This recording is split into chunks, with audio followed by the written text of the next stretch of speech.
بہن نے فرمایا کہ یہ آٹا ہم گوندتے ہیں، پھر وہ آٹا دوسرے برتن میں رکھتے ہیں، تو بعض اوقات پہلے برتن میں تھوڑا بہت لگا رہ جاتا ہے اور ہم اس کو پھر دھوتے ہیں تو وہ نالیوں میں چلا جاتا ہے، کیا حکم شرع ہوگا؟ دیکھیں، پہلی بات تو یہ کہ اچھی سوچ ہے،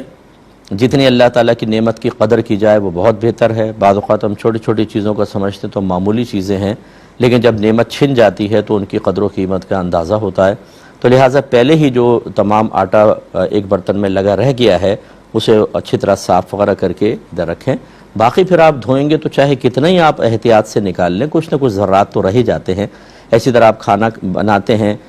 جب اس کے برتن دھو رہے ہوتے ہیں تو اس میں چکنائی تھوڑی بہت سبزی وغیرہ یا دیگر چیزیں مسالے وغیرہ لگے ہوتے ہیں، پلیٹوں کے اندر رہ جاتے ہیں، تو اتنی مطلب یہ کہ سختی اور شدت شریعت نے نہیں رکھی۔